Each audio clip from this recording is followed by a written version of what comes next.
Greetings nerdy list aficionados and welcome back to Top 10 Nerd. Today we're taking a look at a character that I for one am shocked we haven't highlighted before. We're taking a look at Morbius, the living vampire. At the time of this recording, a teaser trailer, yes they call it a teaser, has been dropped for Sony's Morbius movie, which is still tying into the MCU. Your mileage will vary on that point. But how much do you know about this pseudo-vampire? I'm Sasha, and these are the top 10 scary Morbius facts you need to know. Will you know all of these? You'll have to stay tuned till the end to find out. Let's get started. Number 10.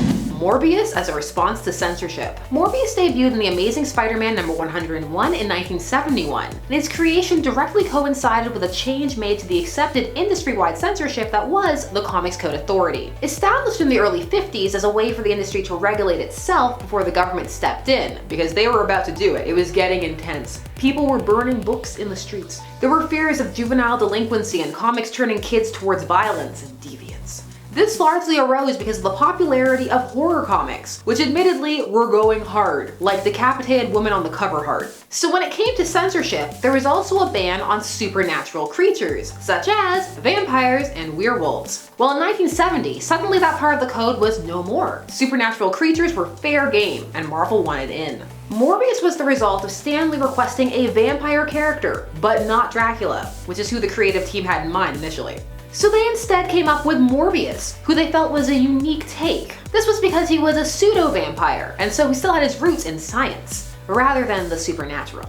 Number 9. Pseudo-vampirism. So what exactly does that mean? Well, firstly, it means that the vampirism is not achieved through traditional means, as mentioned, so that means no bites. Instead, Michael's was artificial, the result of him trying to cure his blood disease with vampire bats and electroshock therapy, and biochemistry. You know, hard comic book replicable science. That's hard to say. Because this is how his powers were gained, they don't come with all the abilities, but more importantly, all the weaknesses of traditional vampirism. So he's missing some of the traditional turning into smoke or bats, controlling the weather, etc. But he also can move around during the day, and won't die if he gets staked. And he can also stand looking at crosses, but he still has the bloodlust. I don't know, pseudo-vampirism kind of sounds like a great deal. That is if you can get the bloodlust under control, pretty much all the perks and almost no detriments. Number 8.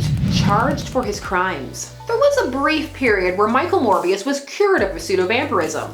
This was because he got struck by lightning. How does that work? How does electroshock turn you into a vampire in the first place? While cured, he was made to stand trial for his crimes, while he was a pseudo-vampire. And his defense lawyer was Jennifer Walters. That's right, the She-Hulk herself. She will take any case. This was during the time period where she was still rocking a secret identity. Morbius was actually the person who helped stabilize Jennifer's transformations into the She-Hulk. Of course, his time free from pseudo-vampirism was not long-lived. Number 7. Ultimate Verse. Actual vampire. So if you're thinking, wouldn't it just be easier if Morbius was just a regular old vampire? Well then, the Ultimate Universe is the universe you want. In the 1610 Ultimate Verse, Morbius was the son of Vlad Dracul II, and he had a brother, Vlad Dracul III. Here we have your more typical vampire plot, as the vampire with a conscience tries to fight against his base vampire urges. Can he curb the lust for blood? Well, he appears to be doing a pretty good job of it because he's a vampire hunter. Vampires hate when you turn against your own kind like that. Doesn't make you popular. Number 6.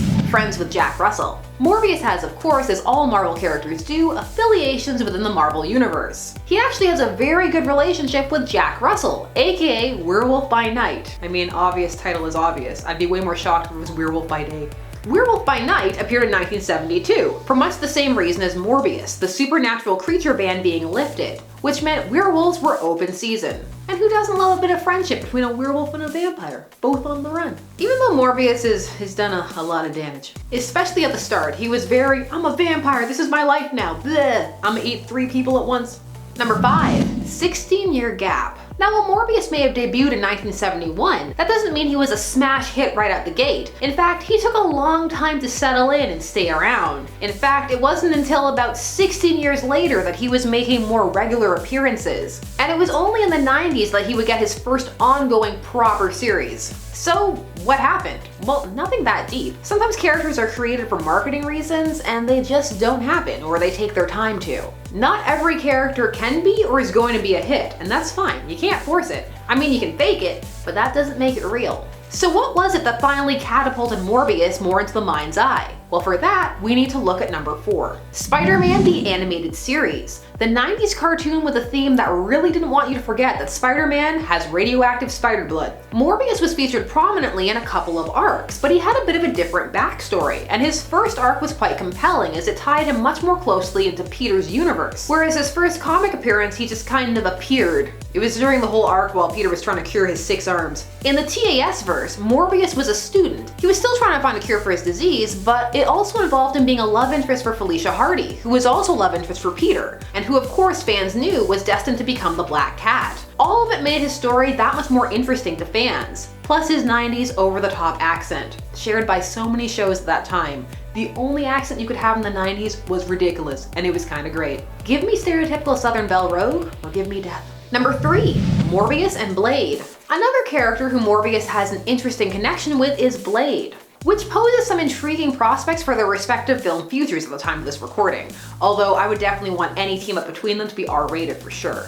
Give the kids something to sneak into. And by sneak into, I mean the employees at the cinema just let them in because, I mean, who can be bothered unless they're looking like Mr. Adult Man from BoJack Horseman? Blade and Morbius start off as enemies, but find themselves forming a tentative alliance. This is once they discover they are essentially on the same side, though Blade is hard-pressed to trust Morbius. Number 2, Lord Morbius. Here we're looking at Earth 37072. We have a Morbius who is even more scary than some of the other alternate universe counterparts, in that the bat-like elements of his nature have been amplified in his design. He is transformed by Kulon when New York is turned into a medieval kingdom, that is MID and then evil, not like the time period. Morbius becomes a terrifying vampire bat-like sentry who would feed on citizens who were out past curfew. This all occurred in the dimension-hopping book Exiles, and don't worry too much about Lord Morbius, he didn't make it too far. He appeared in issue 55 and was killed in issue 57. In at number 1, fledglings. So if Morbius is a pseudo-vampire, can he make fledglings or not?